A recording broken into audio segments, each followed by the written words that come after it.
All right, moving on. Question number 4 comes in from Gedas. Hi there, Gedas. Thank you for your question and for being part of the amazing WiggyWam community. So Gedas says, we are looking at buying a 3-bedroom detached house and want us to come up close to the local secondary school that we'd like to send our children to in the future. Are there any pros and cons of buying so close to the school?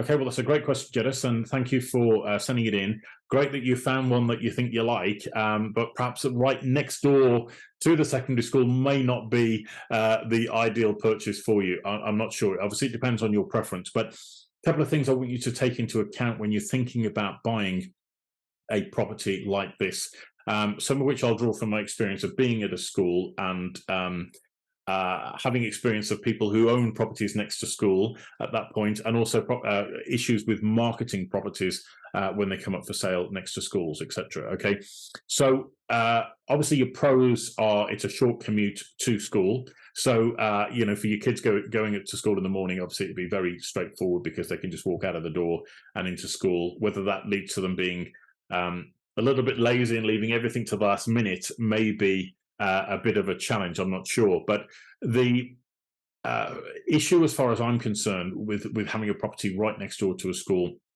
will largely depend upon a couple of factors. The first one will be rush hour, peak times, when people are arriving at school to drop the kids off in the morning and then arriving at school to pick them up in the afternoon. And if you know anything about any school around the country, you tend to find that a lot of the parents will park their cars very, very close to the school, as close as they can get it, and they'll generally kind of turn a blind eye to the double yellow lines or the hazard lines outside of school because they're just, you know, they're just dropping off or picking up, right? And so you might find that there's a buildup of traffic around your property, which may or may not make you feel uncomfortable, particularly if you're then trying to access the property or leave the property at those particular times. Okay, and you've got to probably allow half an hour each way between school opening times and closing times where this sort of peak rush hour happens around the property.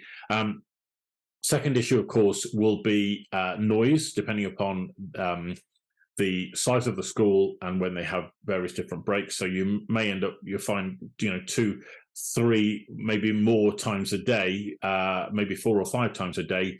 If you think about drop-off time in the morning, pick-up time in the evening, and then if you've got 2 breaks plus a lunch break, you might end up with 5 times a day, 5 times a week, an awful lot of noise coming from the kids running around the playground or whatever else it might be.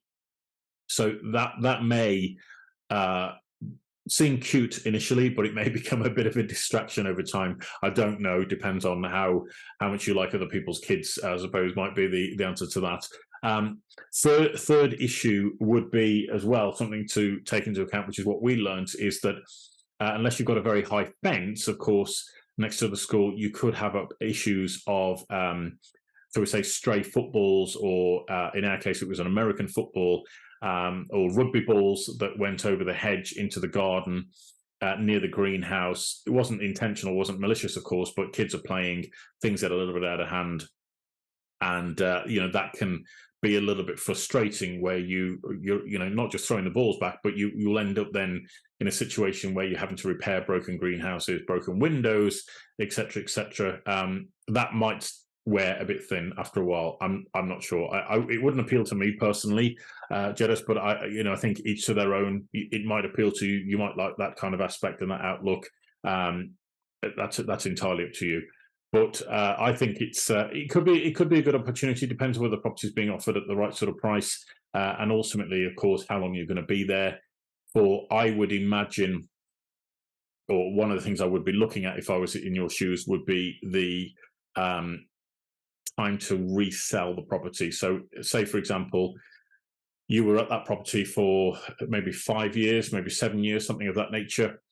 When you then come to resell, will you achieve full market value for it because of the things I've just mentioned as distractions, and also how long will it take for that property to then resell, because people will be potentially be put off by the things that I've just mentioned. Okay, so there's a little bit to work out. What I would do if I was in your shoes, I would visit the property several times during the course of the day or several times during the course of the week just to gauge what these peak traffic times are like, and just to gauge what the noise levels are like, etc., etc. And if you're going to be out at work all day, it probably isn't a big deal, but bear in mind, other people may find it more of a distraction than a benefit than you do. Okay, so not to try and put you off, but a fair bit to think about just before you make that final commitment. All right, so thanks ever so much for the question, and good luck with that. Let us know if there's anything else we can do to help. Shoot me an email, happy to help at WiggyWam.co.uk. So there we are, ladies and gentlemen. That brings us towards the end of today's webinar. Thank you so much indeed for joining me as always. If you want to send us in a question for a future webinar, please do so via email. Email address is happytohelp@wiggywam.co.uk. That's happytohelp@wiggywam.co.uk. You can also go to our website, which is www.wiggywam.co.uk. That's wiggywam.co.uk. You can access a whole suite of resources there. We've got blogs, we've got forums, we've got broadcasts, videos, training videos, all sorts of things within the website there. Feel free to indulge.